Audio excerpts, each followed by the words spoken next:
சென்னை மயிலாப்பூர் மல்லீஸ்வரர் ஆலயம். நம்மில் பலரும் அது நடக்கும் இது நடக்கும் என்ற நம்பிக்கையில்தான் எந்த ஒரு ஆலயத்திற்கும் செல்கின்றோம். ஆனால் அங்கு அந்த ஆலயம் எப்படி வந்தது, அதன் மகத்துவம் என்ன என்பதை தெரிந்து கொள்வதில் ஆர்வம் காட்டுவதில்லை.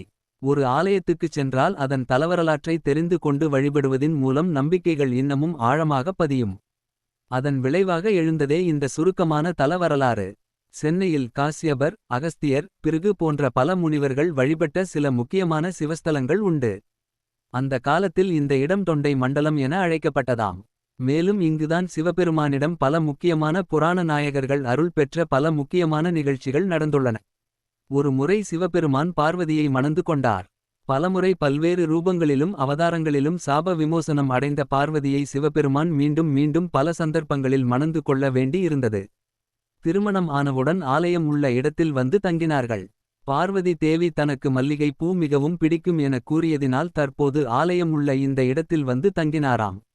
அந்த இடம் அந்த காலத்தில் முழுவதும் மல்லிகை மலர்களை கொண்ட காடாகவே இருந்தது.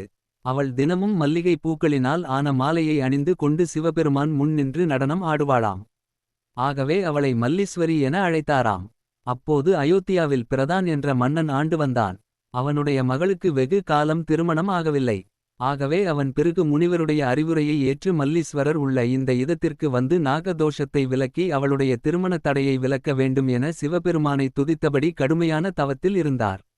அவருடைய தவத்தை மெச்சிய சிவபெருமான் அவர் முன் தமது மனைவியான பார்வதியுடன் காட்சியளித்து அவருக்கு அருள் புரிய அந்த மன்னனின் மகளுக்கு திருமண பாக்கியம் கிடைத்ததாம். அது முதல் திருமண தடையிருந்தவர்கள் லிங்க உருவில் அங்கு இருந்த மல்லீஸ்வரர்களை சிவன், பார்வதி வந்து வழிபட்டு திருமண தடைகளை விலக்கிக் கொண்டனர். அந்த ஆலயத்திற்கு திங்கள் கிழமை சென்று மல்லிகை மாலை போட்டு 6 திங்கள் கிழமைகள் மல்லீஸ்வரரை வணங்கினால் திருமணம் ஆகாத பெண்களுக்கு திருமணம் ஆகும் என்ற நம்பிக்கை துவங்கியது. வெகு காலத்துக்கு பின்னர் அங்கு ஆலயம் அமைந்ததாம். மல்லீஸ்வரி என்கின்ற பார்வதியுடன் ஈசன் சேர்ந்து அங்கு இருந்ததினால் இருவர் பெயரையும் கொண்டு மல்லீஸ்வரி ஈசன் என்ற பெயர் ஏற்பட அதுவே மல்லீஸ்வரர் என பிற்காலத்தில் மருவியதாம். ஆனால் ஆலயம் அமைக்கப்பட்ட கால விவரம் தெரியவில்லை. இந்த வீடியோ உங்களுக்கு பிடிச்சிருந்தா லைக் பண்ணுங்க, ஷேர் பண்ணுங்க, கமெண்ட் பண்ணுங்க. மறக்காம இந்த சேனலை சப்ஸ்கிரைப் பண்ணுங்க. நன்றி, வணக்கம்.